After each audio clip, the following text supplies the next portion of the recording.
This is the End of the Road podcast with your host, Michael Coco.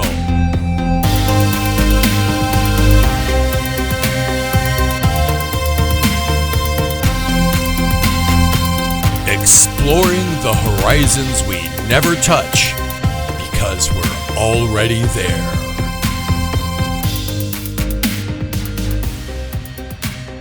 Welcome, and thanks for listening.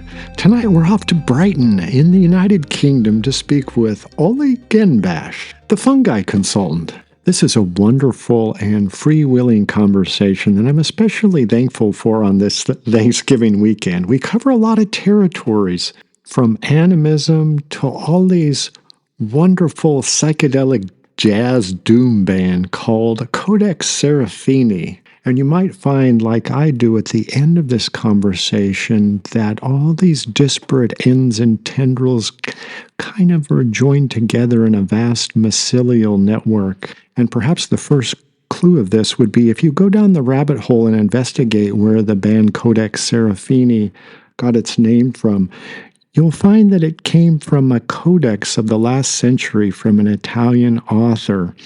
And it's one of the first works of eco-fiction that some have said was an early critique of the information age, and others, such as Donald Hofstadter, called the book a glorification of entropy, chaos, and incomprehensibility. And don't worry, we'll play some of their songs on this podcast as well. And without further ado, here's Oli.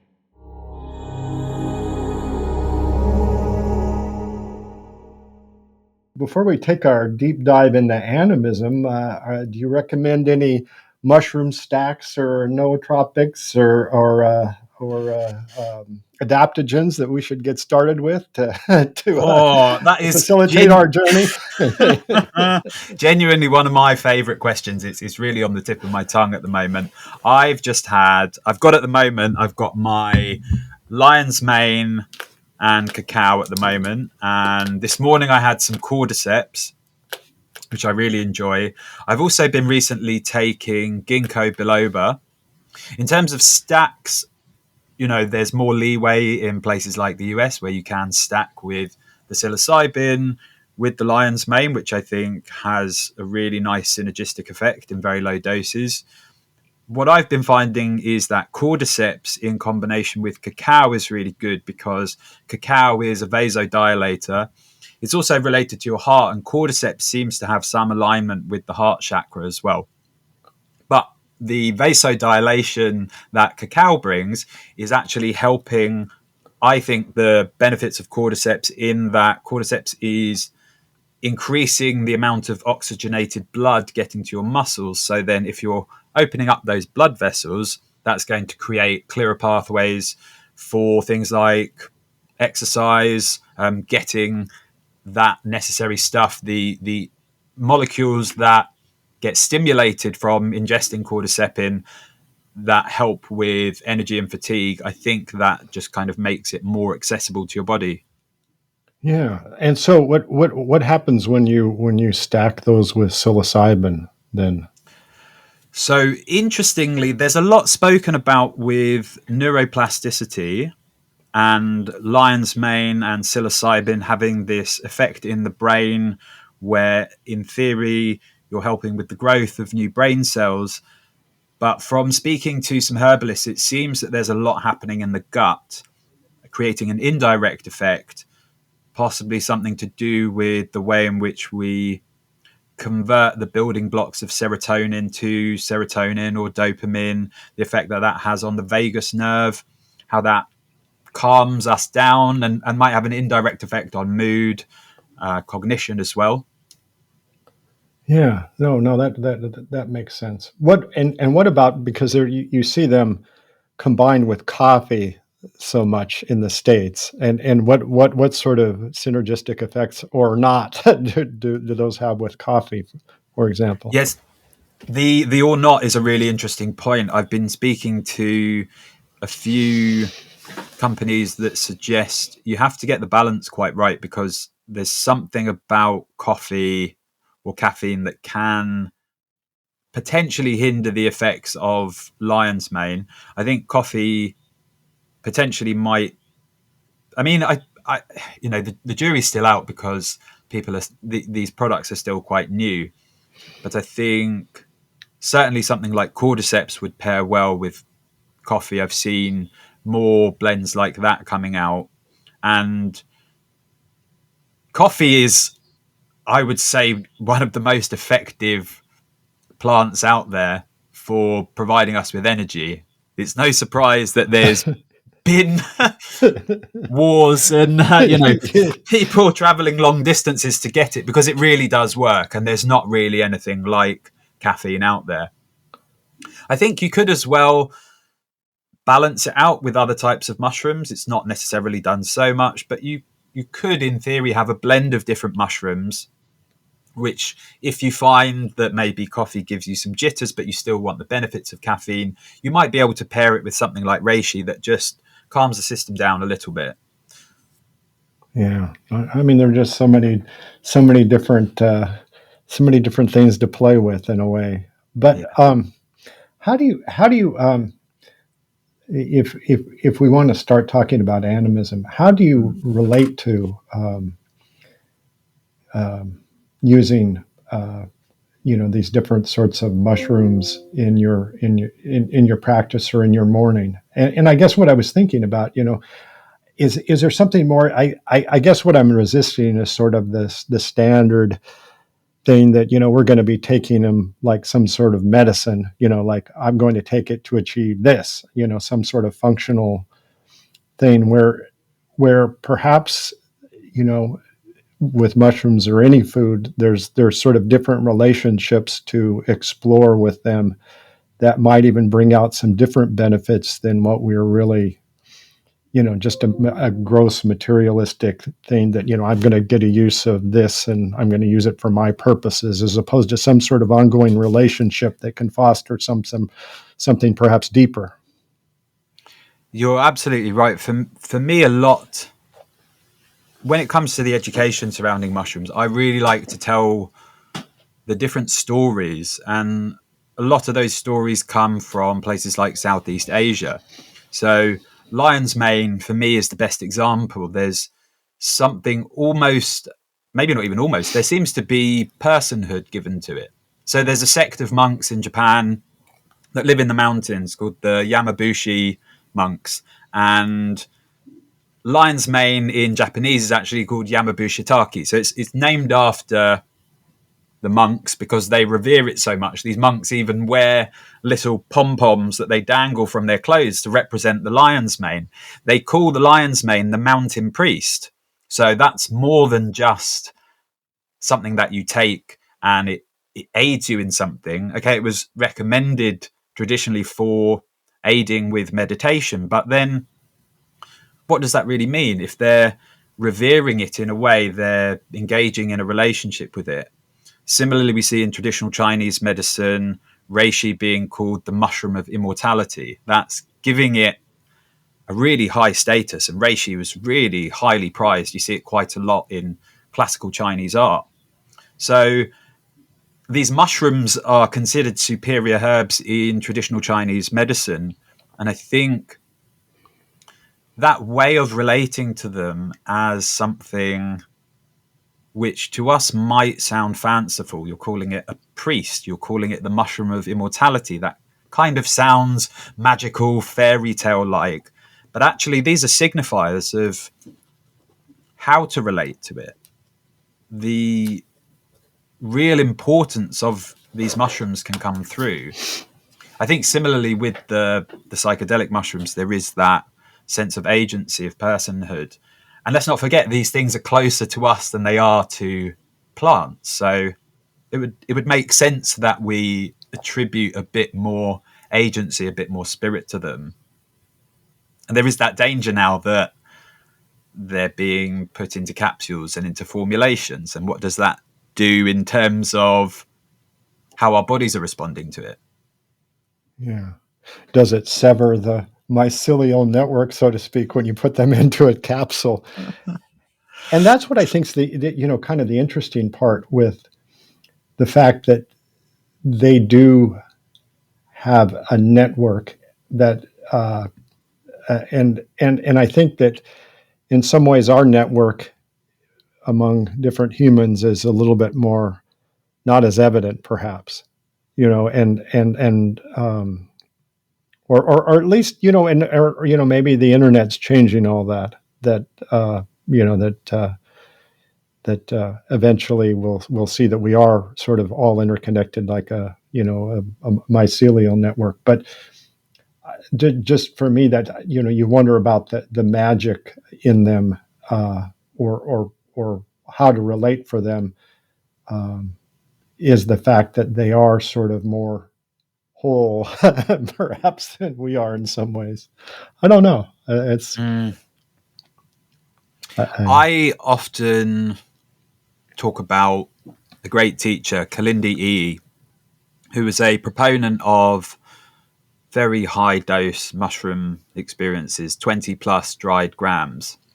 And this was the going to that point because for him it wasn't trying to be more psychedelic than someone else. It wasn't a contest or anything like that, but it was the idea that, okay, if you want to get to a certain point, you need to put more fuel in the rocket. If you want to go further out into space and you really want to get into what these things are teaching us, moving further from that point of healing, working through trauma, but actually getting into similar spaces as you would do with DMT. And I asked him, at that point, is it that distinguishable from the DMT realm? He said, not really at these kind of doses. And for him, it was always this idea that, okay, you're always going to have facilitators and people doing things in ceremony in certain ways, and that can provide containers for people. But in certain scenarios and at certain doses, actually everything is contained within that mushroom. They provide the ceremony, the hymns, the setting. Everything is there. Everything is at a point of introducing yourself to an experience, to an organism. So I think that can be quite empowering, and I think that's where a lot of the particularly interesting, unusual, maybe even mischievous, we might say, and magical stuff comes from. Yeah. So did you speak with him when he was still alive about the different? Yes. Yeah. That must have been really interesting. Yeah. Yeah, it was fascinating. Yeah. Myself and a great teacher as well, Darren LeBaron, who has followed on from Kalindi's teachings. Me and Darren hosted a talk with Kalindi back in 2012 where he spoke for 3.5 hours, and it was everything you could imagine it would be in 3.5 hours. Oh yeah. What is that still available somewhere, or recorded, or is it all? Is it in the network? Somewhere maybe in the ether. It was a time, I guess, when there was still the beginnings of this resurgence, and it wasn't so it was very much getting wrapped up in that moment, in that interaction, and we possibly could have thought more about, okay, the social media side, or if it had been a few years later down the line, that would have been a bit more streamlined. Yeah, because he actually is residing not too far from where I am, and he was in Detroit, where his stomping grounds. So it's kind of interesting, interesting gentleman. So how do you, in the course of your day, and how do you incorporate sort of quote unquote animistic principles in sort of your relationship with things, or your relationship with your own mind, relationship with mushrooms, whatever is arising? For me, certainly the experiences that I've had with the psychedelic mushrooms in nature, I feel have imprinted something on the way in which I'm engaging with the world.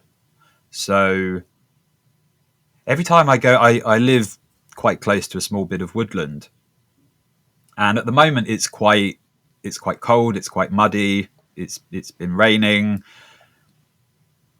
and that way of engaging with the energy of the forest when it is winter, going in with quieter, softer footsteps, thinking more, looking more. Things might be slippery, not being so loud, having to move in a way to keep myself warm, and understanding where that shift has happened from things being, abundant to now becoming slower and colder. And living in a place like the UK, which is often quite cold, I think that has an impact on the animistic tendencies and the way in which you engage with the world. So when we do have spring and summer, it really is this celebration. It feels like you're joining in with the spirit of the forest. When you start to see the buds of spring, there's an essence of aliveness. It's that's what I really feel from my experiences with the mushrooms. You can't escape this aliveness. You can't escape this sense that everything is infused with this quality. Now, what that quality is depends on who you are, how strong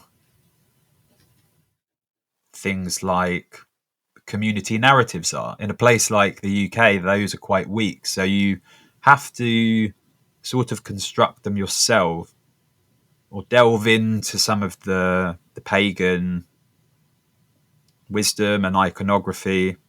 So I have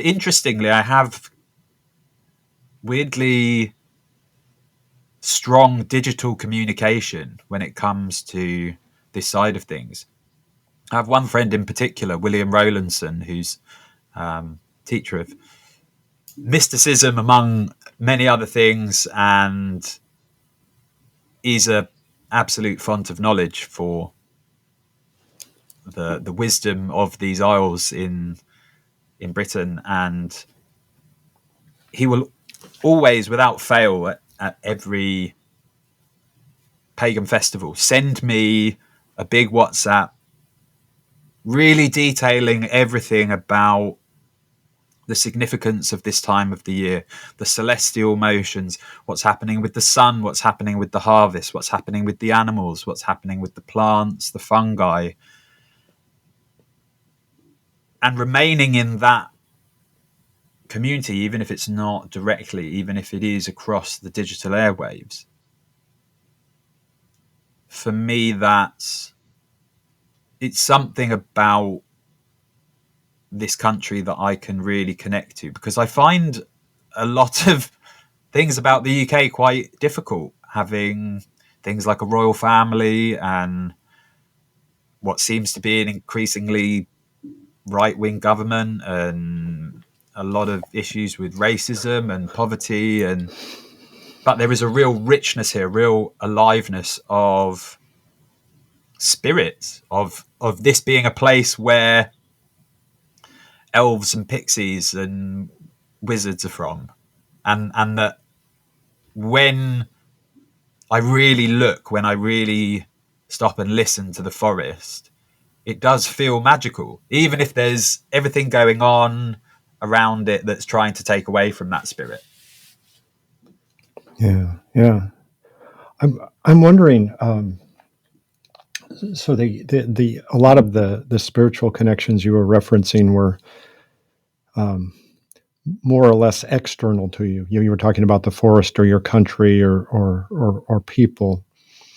And I guess what I was wondering is, do you ever have a relationship with your thoughts as sort of animistic manifestations as well, and that even though there is a connection between you and the forest or something, a lot of times it's sort of moderated through your own mind, and that the sort of the inner, the distinction between inner and outer, about if in terms of like spirits arising. I mean, sometimes I actually will just think that like every thought is a spirit almost, and relate to it that way. And sometimes it gets, it's difficult, but yet in a way that's a way of sort of not attaching thoughts and having a relationship with them, and having more sort of flexibility about what you can interact with, perhaps. I was just wondering if that resonates with you, that the whole idea of the inner and outer spirits, or the inner connection, becomes, at least for me, it's sort of blurry, or not. Yes. And how I guess what your reactions with mushrooms would interact with that too, I'm sure. It's interesting because the experiences with mushrooms where there is a point at which, okay, the thoughts aren't mine. There's what feels like a download of information. There feels like what's tapping into something greater. So then the I sort of escapes that equation somewhat. And I wonder if it is just thought is happening and we're tapping into this space. But certainly for me, in that animistic sense, it's almost like I can understand where that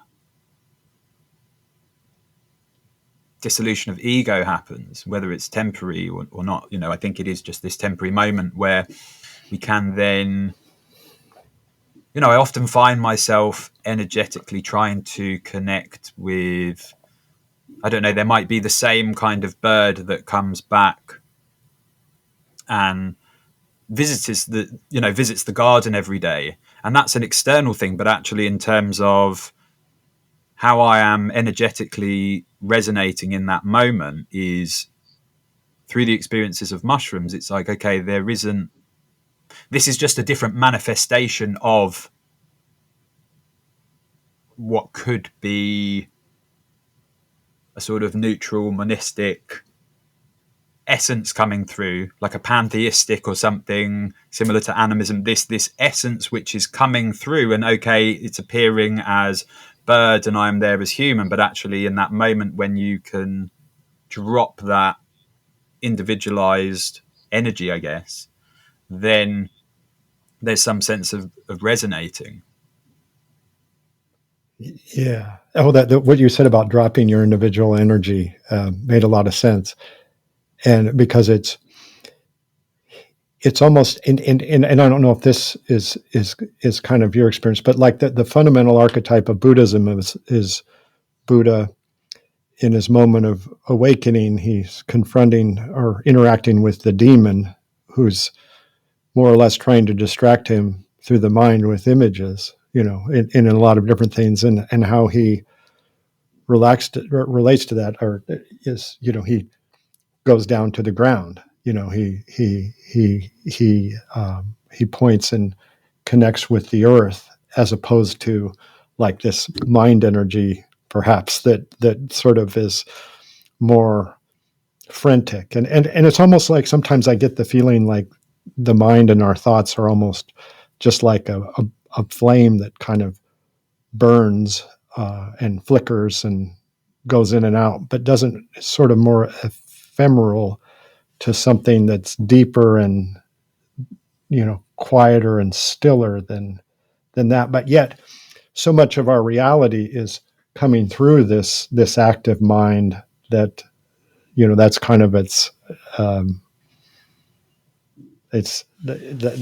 are sort of the dynamics that I not so much think about, because the whole point is not thinking, but that's sort of like the experience. That's the experience of is it the inner outer getting blurring and sort of trying to go into the ground, the stillness more. Yeah, I mean, I'm reminded of my experiences with San Pedro, Achuma, and what I understand is people might have visions, but actually the traditional wisdom is like, yeah, okay, there's going to be visions, but don't worry about them so much. Don't get distracted. It's actually what it's doing to you as a medicine in that real grounding essence that I find. I really love it as a. I don't even really see it as a psychedelic. I see this as this kind of, it's a grounding, connecting medicine that is quite gentle, but it's also quite profound in its action, where it is, for me, there's almost a kind of rhythm to it. There's a tapping back into this resonance of, yeah, there is a way in which things move in this flux, in this way you could call it natural resonance, natural law. And so I think possibly we can get distracted with a lot of the stuff that we're seeing. And for me, what you said about not thinking, that's a particular joyful aspect I find of the psychedelic experience, when I'm walking through the forest and I'm hearing the sound of the trees creaking and just observing everything that's going on. And then I catch myself not thinking.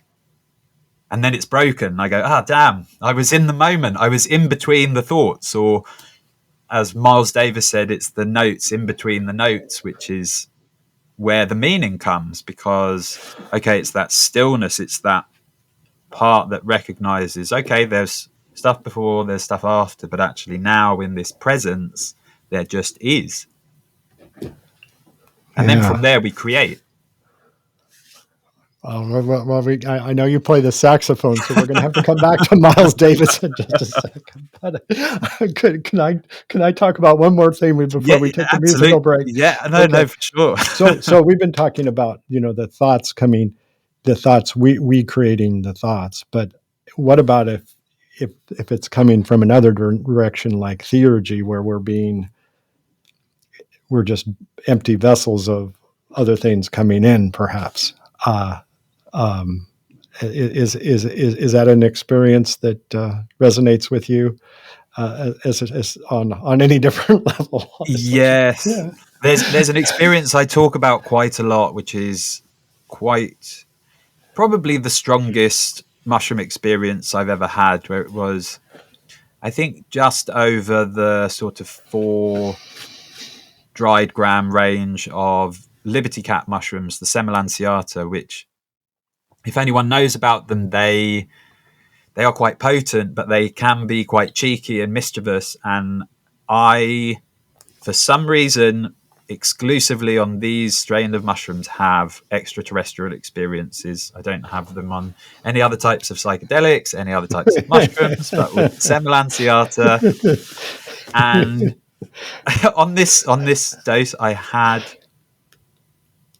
a really cathartic, beautiful healing experience that was quite rapid. And then very clearly they said, okay, you've had the healing, now's the time for the download. And out loud I went, what?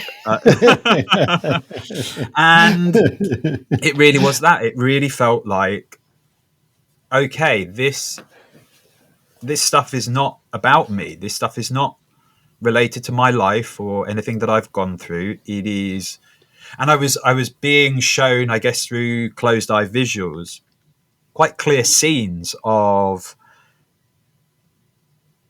another planet, of young and old people all together in a community, everyone being taken care of, everyone having everything that they need. And then scenes of the earth in a way which was unfolding to me, as if to say, sorry guys, you've got everything wrong. You've started drilling into the earth and taking resources out of it to try and explore the universe with rocket propulsion and it's never going to work because you need to be using wormhole technology. And genuinely, this quite clearly, plainly laid out. I hadn't read Carl Sagan's book Contact, which was sort of what this was about. I don't think I'd seen the movie at the time. So I don't think this was, I was just having a trip about this and my mind was making it up, because I've had consistent extraterrestrial experiences with these certain types of mushrooms where I've had almost in that kind of DMT like space where I've been welcomed back. I've been told, well done for tuning back into the right radio frequency. We've missed you. It's been such a long time. Being then shown scenes here. This is where we live. And I'm not questioning it. There's no reason to say, this is nonsense, because I don't know what it is. It's that saying, if you know, you know. The resonance is so strong in those moments where I just think this has to be knowledge that we're tapping into. And the way that Kalindi, the way that Darren LeBaron talks about these organisms as they are edible technology. Yeah. Or maybe we're the, sometimes I think about it this way, that we think that we are sort of higher up on the quote unquote food chain compared to like vegetables or plants. And, we're planting carrots and then eating them and thinking, there's no relationship between just, it's just like this, there's this inanimate object that I'm going to put in a little pill and then eat it to take it in my body. But, at one level, why would the food chain stop there? Why would we think that we're the top of the food chain when maybe we're carrots and some other dish? I mean, why would you think that it would stop there? And perhaps what we're doing of for lack of a better word, harmonizing, synchronizing, these stories where we feel like we're connecting with something, or these experiences where, like theurgy, where something is coming in and possessing us. Maybe that is, some sort of different sort of organism is connecting with us in a way that we don't understand. It would be just as unintelligible as a carrot understanding that it's being eaten by a human, and what's going on between us and this other thing is just as mystical. But yet when the carrot comes into us, it becomes us in a way. So perhaps it is just that moment becomes something, it connects with something more than what it is. And likewise, when we connect with this something else, we become somewhat more than what we are. And I don't know. This is complete sheer speculation. But, it really speaks to a lot of my experiences, because do you know what? When I was younger and first encountering psychedelics, I mean, I do really like mushrooms, but I feel like I had a lot more fun with them, or they were less weird when I was younger. I don't know if it's something to do with brain chemistry, or I just don't really consider them to be psychedelic. Like if I take some LSD, I'm gonna put on some cool music. I'll do some painting. Later on in the trip, might watch a weird movie. We'll have some crazy conversations. We'll go for a walk. It has, for all intents and purposes, the kind of aspects of a stereotypical psychedelic trip. And then when I consume mushrooms, it's like my conscious brain, before I take the mushroom, says, okay, I'm going to consume some psychedelics. And then when the mushrooms start working, it's like they don't tell me off, but they make it clear, hey, we're not just something that you take. Sorry. We're going to be doing things. We're here to clean stuff up, to sort out your brain, to sort out your planet, your soil, plastic, whatever it is, your gut health. I do think there's something where they can maybe take us by surprise. And I'm often aware that, and I'm talking sometimes in surprisingly low doses, where I feel like it's almost like running a computer defrag program. I've taken something and it's not necessarily doing an upgrade, but it's set up some kind of software that's running, and it can be a bit strange, and often it really does feel like, hey, you have to let us do the work here. We're the ones in charge. We're the more intelligent beings. You just let us work on your human brain. Yeah. All right. So maybe we should take a musical interlude and let this integrate a little bit. The carrots and everything. So Codex Serafini, right? Yes. Okay. So can I ask what that means? Your band name? So, or is that a secret? No, it's not at all. It's anything but a secret, actually. So the Codex Serafini is taken from a book called the Codex Serafinianus, which was written by a man who's still alive called Luigi Serafini. And I encourage everyone to check out this book. It's like a tome. It's a massive book. And I was, interestingly or coincidentally, sent a PDF of it 15 years ago by one of my good friends, and it's essentially an encyclopedia of an alien world from the perspective of a child, I think, but it's so involved. There's its own language, taxonomy of plants, animals, technology, everything you could possibly imagine, just these literally out of this world illustrations and just amazing artwork. And this guy's house in Italy is all done up like things from his book. So just a real source of inspiration. And it was just coincidental that I'd known about this book before I'd met the band and joined it. So did the book come before the band, or was the band already named? Which one came first? The band was named after the book. Right, but so the band already existed before you joined it.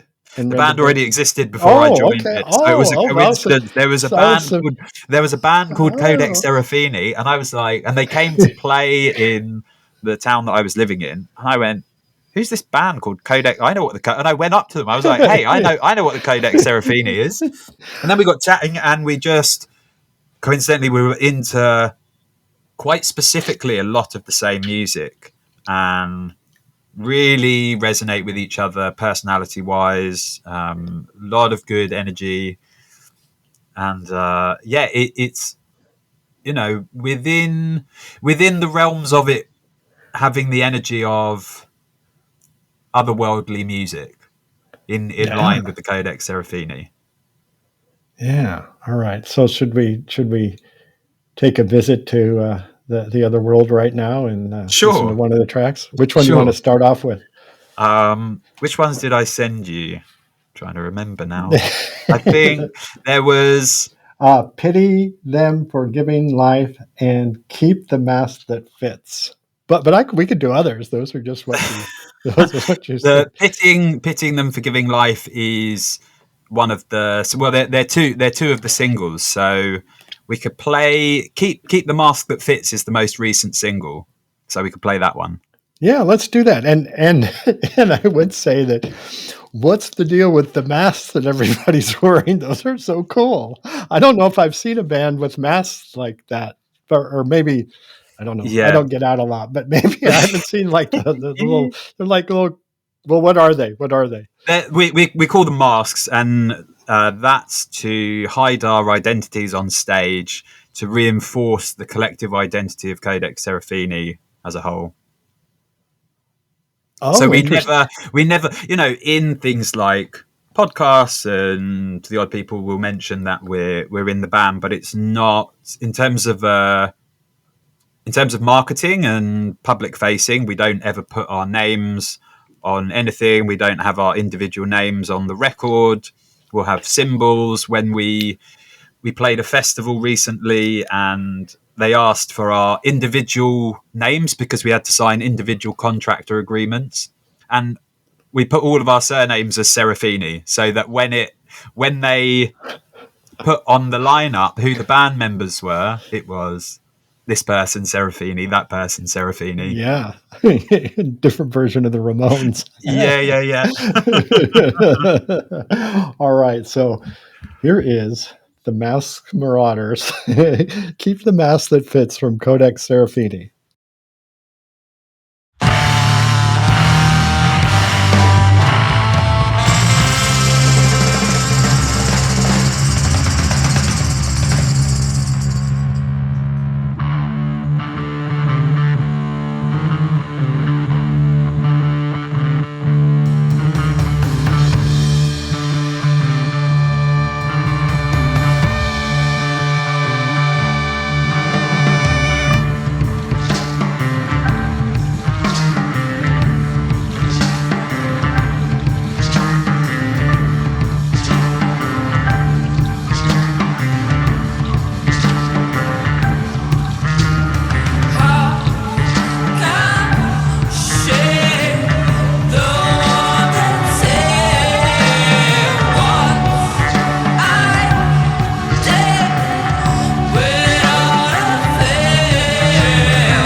All right. So what was that song about? So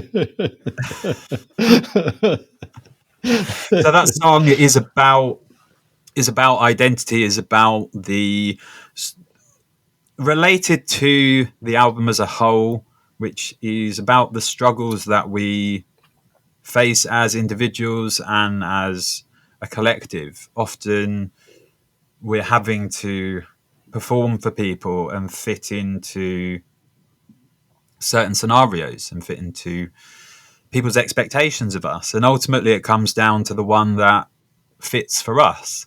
So we need to keep hold of that and have more confidence in ourselves, in what our interests are, in who we want to be around, and not necessarily be chained by the past or family or anything like that, which might deter us from pursuing that newfound vibration that we have.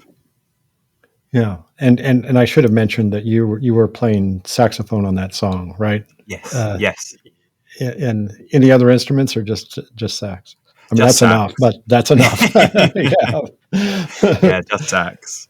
Oh, great, great. Yeah. So is the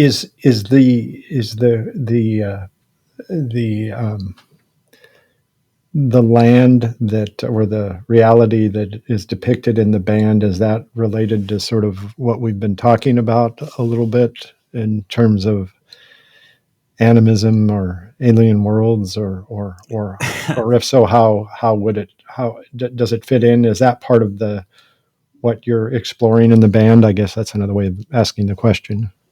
Yeah, I think so, because we have it as this collective identity. So we try and understand, okay, what is Codex Serafini as a whole entity, but as a channel for this creative output. So I think for us, when obviously the music doesn't just happen, we work hard at it. We spend many hours creating, fine tuning everything. But when the ideas start to come out, it is this sense of tapping into a force that's greater than us. And I think the creative force in general is something like an animistic exercise. When I play my saxophone, it's not just an instrument that I'm picking up. It has its tendencies. It has a spirit to it. I can't just play any other saxophone. I mean, I could do practically, but I wouldn't want to, because I've developed this long relationship with this instrument. And it's the same with other people with their instruments, and the way in which we tap into lots of our different interests musically, but it feels like we are engaging in that collective well. So it's not just that we're kind of bringing lots of different things and trying to smush them all together, but it's what naturally unfolds out of us being tapped in and connected to the inner and outer nature.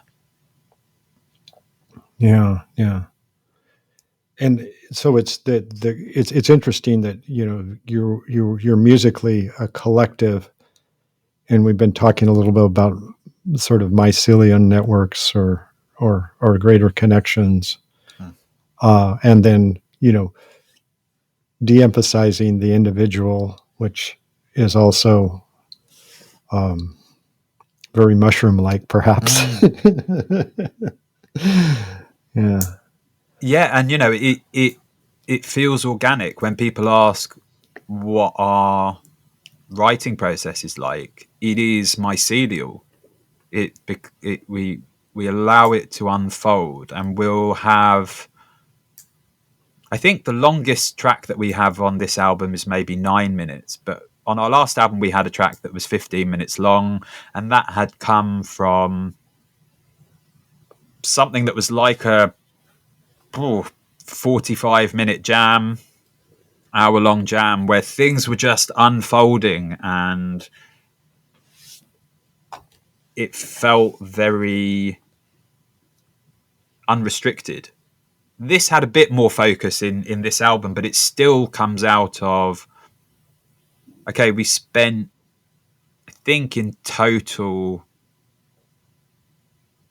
about 30 hours in studios writing. And when we write, it is that someone brings something, almost like a spore, a piece of inoculated grain, will come into the substrate of the band.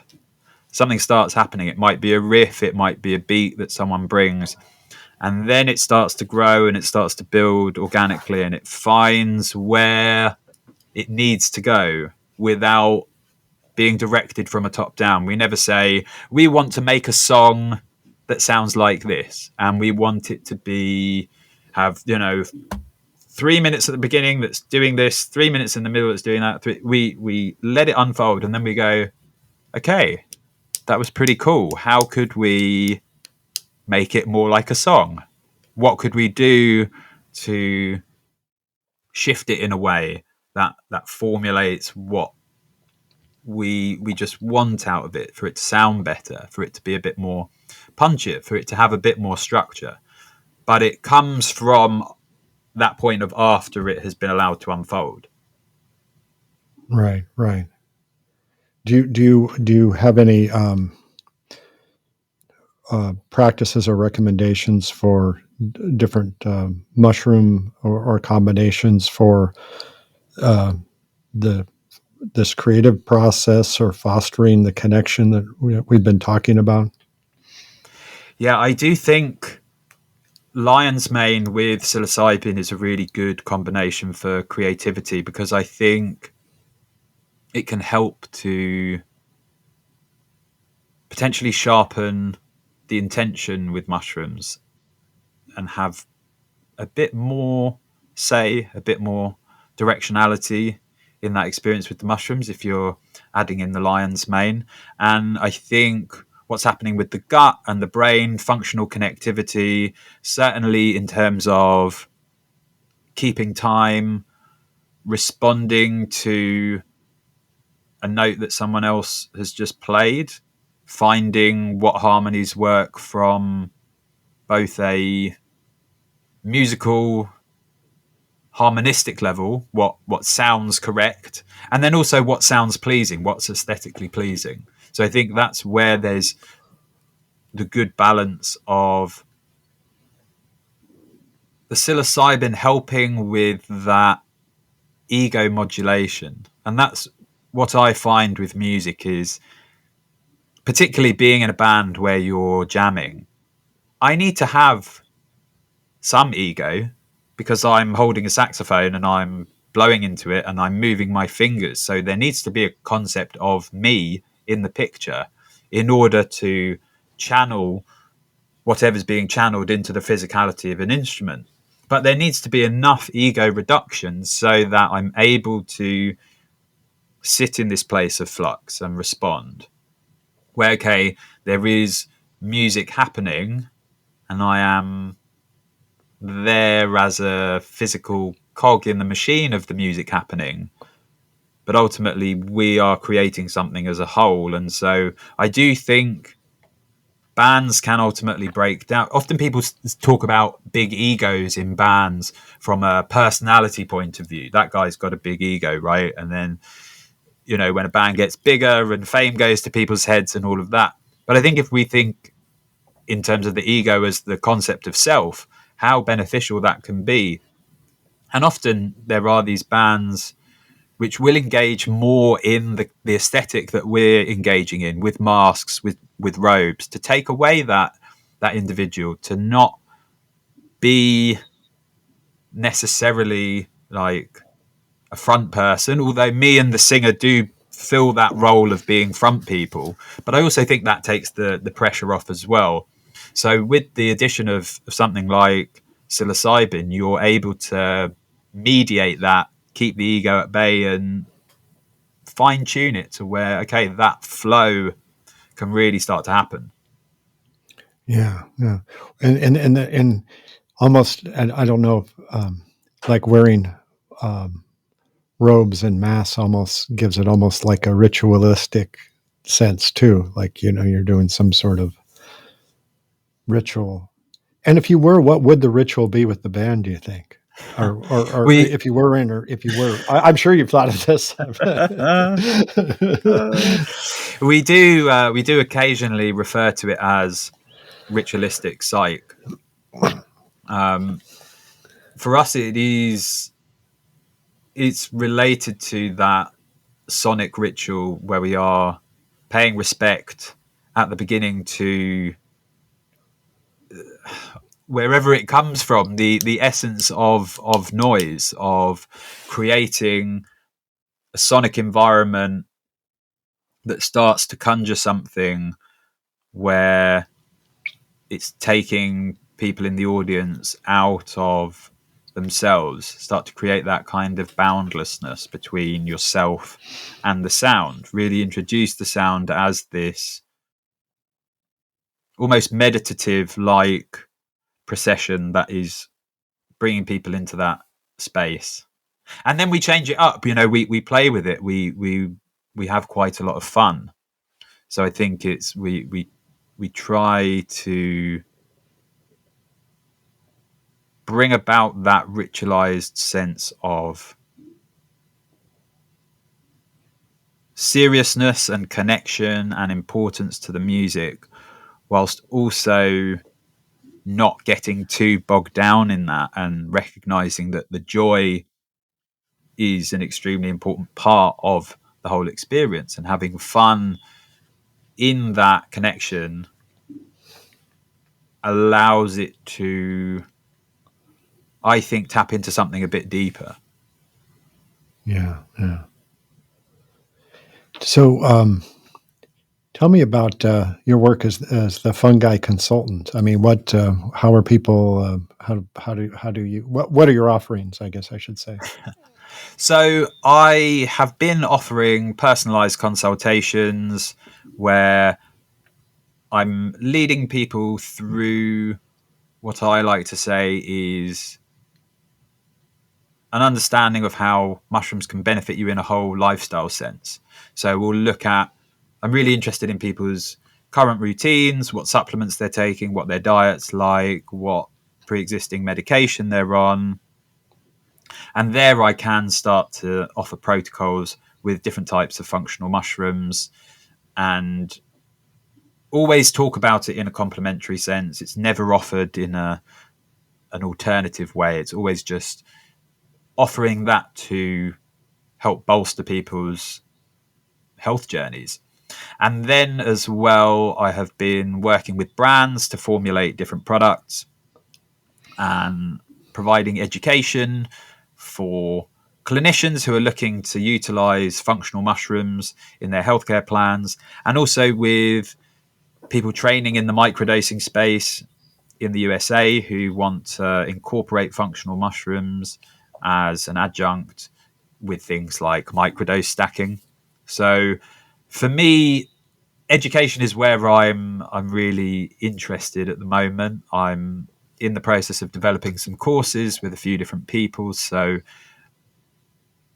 doing talks as well is something I really enjoy. I really enjoy assisting consumers with understanding, okay, what's actually going on. There's a lot of different words thrown about, different terminologies, different ways of marketing these functional mushrooms. So it's trying to create a situation that just gives the consumer a bit more confidence when it comes to purchasing functional mushrooms. Yeah. And if people are interested in consulting with you, where would be the best way to connect with you for that service? Yeah, so you can send me an email at oli@thefungiconsultant.com. There's a contact form on the website, thefungiconsultant.com, Instagram as well. You can reach me through there. Oh, wonderful. And so should we do an outtake on the other song that the Codex song about Yes. pitying them for giving life, and what is this song?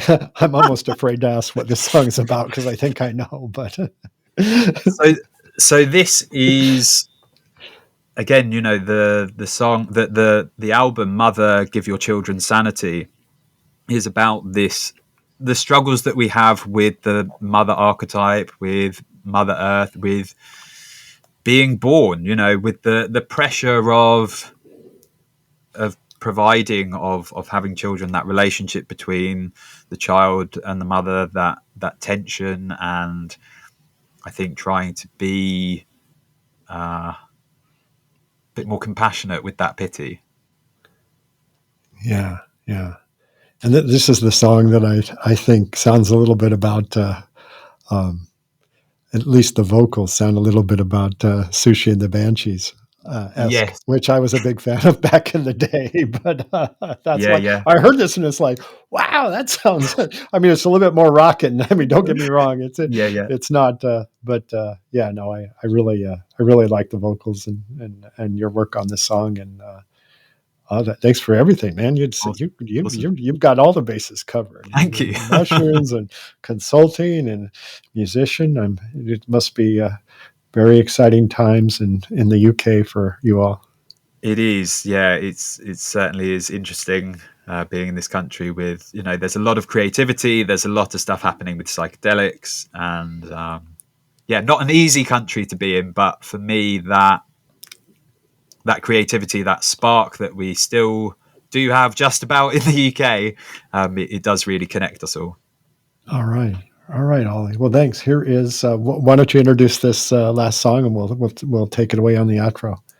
So this is Pitying Them for Giving Life by Codex Serafini. Thanks, Ollie. Thank you so much.